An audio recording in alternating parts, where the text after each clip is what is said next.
ನಮಸ್ಕಾರ ಸ್ನೇಹಿತರೆ, cook start dairy ಚಾನಲ್ಗೆ ನಿಮಗೆಲ್ಲ ಸ್ವಾಗತ. ಇವತ್ತು ಮಾಡ್ತಾ ಇರೋಂಥ ರೆಸಿಪಿ ಮಾವಿನ ಹಣ್ಣಿನಲ್ಲಿ ಕೇಸರಿ ಬಾತ್ ಮಾಡಿ ತೋರಿಸ್ತಾ ಇದ್ದೀನಿ. ಈ ಥರ ಮಾವಿನ ಹಣ್ಣು ಒಂದು 3 ಮಾವಿನ ಹಣ್ಣನ್ನ ಈ ಥರ ಪೀಸ್ ಮಾಡಿ ಇಟ್ಕೊಂಡಿದ್ದೀನಿ. ಮಿಕ್ಸಿ ಜಾರ್ನ ತೊಗೊಂಡಿದ್ದೀನಿ.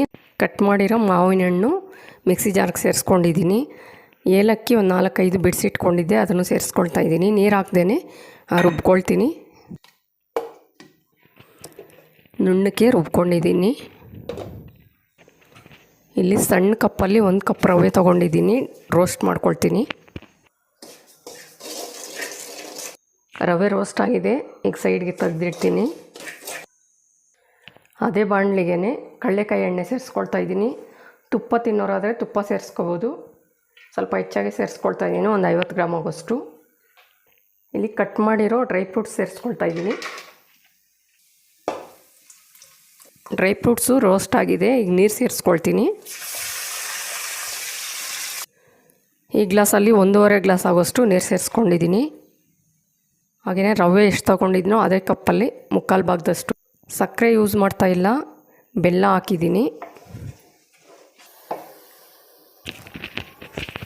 ಬೆಲ್ಲ ಎಲ್ಲ ಕರಗೋ ತನಕ ಸ್ವಲ್ಪ ಈ ಥರ ಕುದಿಸ್ಕೋಬೇಕು. ಈಗ ಸ್ಟವ್ನ ಕಡಿಮೆ ಉರಿ ಇಟ್ಕೊಂಡು ರವೆನ ಹಾಕ್ಕೊಳ್ತೀನಿ.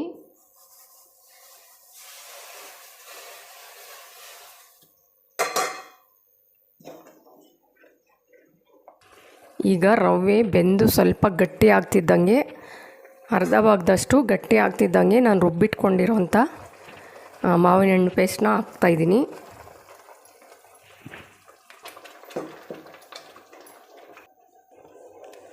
ಯಾವುದೇ ಥರ ಕಲರ್ ಯೂಸ್ ಮಾಡ್ದಿರ ನ್ಯಾಚುರಲ್ಲಾಗಿ ಮಾವಿನ ಹಣ್ಣಲ್ಲಿರೋ ಕಲರೇ ಕೇಸರಿ ಬಾತ್ ಕಲರ್ ಬರ್ತಾಯಿದೆ. ಈಗ 1 ಕಪ್ಪು ಕೊಬ್ಬರಿನ ತುರಿದಿಟ್ಕೊಂಡಿದ್ದೆ, ಇದನ್ನು ಸೇರಿಸ್ತಾ ಇದ್ದೀನಿ.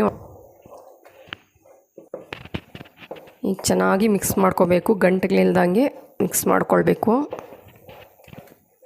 ಈಗೆಲ್ಲ ಬೇಯಬೇಕಾದ್ರೆ ಈಚೆ ಬರುತ್ತೆ, ಅದರಿಂದ ಸ್ವಲ್ಪ ಹೊತ್ತು ತಟ್ಟೆ ಮುಚ್ತೀನಿ, 1-2 ನಿಮಿಷ.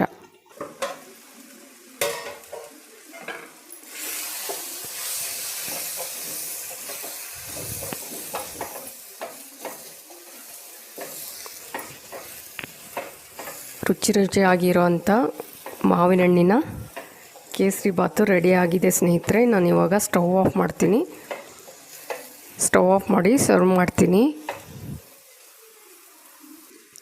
ಕೊಬ್ಬರಿ, ಡ್ರೈ ಫ್ರೂಟ್ಸು ಎಲ್ಲ ಹಾಕಿರೋದ್ರಿಂದ ತುಂಬ ಟೇಸ್ಟಿಯಾಗಿರುತ್ತೆ.